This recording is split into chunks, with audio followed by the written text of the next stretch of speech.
കുറെ നാളെ അവർ സന്തോഷം ജീവിച്ചു വരിക. നവോമിക്ക് മരുമകളുടെ ഫ്യൂച്ചറിനെ കുറിച്ച് ട്രാൻസ്ലേറ്റ് ഉണ്ടായി.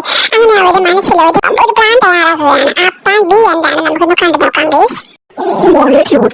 നിന്റെ ഭാവിയെ കുറിച്ച് ഓർത്താൻ ഞാൻ ഈ പറയുന്നത് കേട്ടോ. നീ ശ്രദ്ധയോടെ കേൾക്കണം.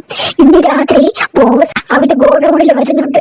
നീ കുളിച്ച് ഫ്രഷായി ബ്യൂട്ടിഫുൾ ആയിട്ട് ഒരുങ്ങി നല്ല തൈലവും ദേഹത്ത് തേച്ചിട്ട് അവന്റെ ബെഡ്റൂമിനകത്ത് അവന്റെ പുതപ്പിനടിയിൽ ഒളിച്ചിരിക്കാൻ ശ്രമിക്കണം കേട്ടോ. അത് കഴിഞ്ഞിട്ട് അവൻ എന്താണോ പറയുന്നത് അത് നീ അനുസരിക്കണം കേട്ടോ. അന്ന് രാത്രി ബോസ് കളപ്പുരയിൽ വിശ്രമിക്കാൻ വേണ്ടി കടക്കാൻ പോയി. കുറെ കഴിഞ്ഞപ്പോൾ ഇവിടെ പാത്തും പതിനിയും പോയി അവന്റെ പുതപ്പിനടിയിൽ ഇങ്ങനെ കയറി കിടന്നു. രാത്രി ഒരു പെട്ടെന്ന് ബോസ് നെറ്റി വന്നിട്ട് നോക്കിയപ്പോൾ അടുത്തൊരു സ്ത്രീ ഇരിക്കുന്നു. ആ സമയത്ത് നീ എന്താ ഇവിടെ? ക്ഷമിക്കണം മുതലാളി, നിയമപ്രകാരമുള്ള വീണ്ടെടുപ്പുകാരൻ അവിടെ നിന്നാണ്.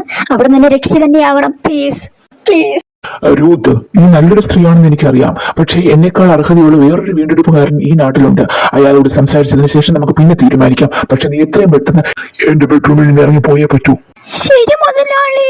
അങ്ങനെ രൂത്ത് നേരം വിളിക്കുന്നതിന് മുമ്പ്, ആൾക്കാർ കാണുന്നതിന് മുമ്പ് തന്നെ ആ ഗോഡൌണിൽ നിന്ന് ഇറങ്ങി പോയപ്പോൾ ബോസ് കുറച്ച് ധാന്യങ്ങളും കൂടെ കൊടുത്തു വിട്ടു കേട്ടോ.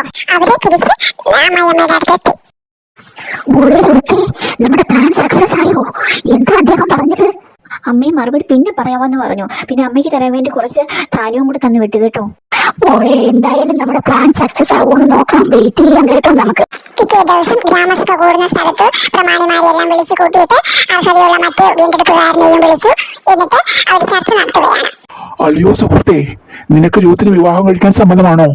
അഭിപ്രായം മൂപ്പന്മാരുടെ ഇടയിൽ വെച്ച് തന്നെ പറയണം. രൂത്തിന് വിവാഹം കഴിക്കാൻ എനിക്ക് സമ്മതമല്ല സുഹൃത്തെ. അപ്പോൾ പ്രമാണികളിൽ ഒരാൾ പറഞ്ഞു, സുഹൃത്തുക്കളെ, ഇനി ബോവസിനെ രൂത്തിനെ വിവാഹം കഴിക്കുന്നതിൽ ഒരു തടസ്സവും നാം കാണുന്നില്ല. റാഹേലിനെ ദൈവം അനുഗ്രഹിച്ചതുപോലെ രൂത്തിനെയും ദൈവം അനുഗ്രഹിക്കട്ടെ.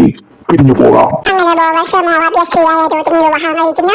സന്തോഷത്തോടെ ജീവിക്കുന്നതിനിടയിൽ അവർക്കൊരു മകനുണ്ടാകുന്നു. ആ മകന്റെ പേരാണ് ഓബദ്യാവ്. ഓബദ്യാവിന്റെ മകനാണ് ഈശായി. ഈശായിയുടെ മകനാണ് ഡേവിഡ് രാജാവ്. ഡേവിഡ് രാജാവിന്റെ മകനാണ് സോളമൻ രാജാവ്. ഒരു യുവപാടത്തിലെ അവശിഷ്ടങ്ങൾ പെറുക്കിക്കൊണ്ടിരുന്ന ഒരു വിധവ ആ യുവപാടത്തിന്റെ അധിപതിയായി. പിന്നെ ചരിത്രത്തിൽ അവളുടെ സ്ഥാനം രണ്ട് രാജാക്കന്മാരുടെ രാജമാതാവ് എന്നുള്ളതാണ്.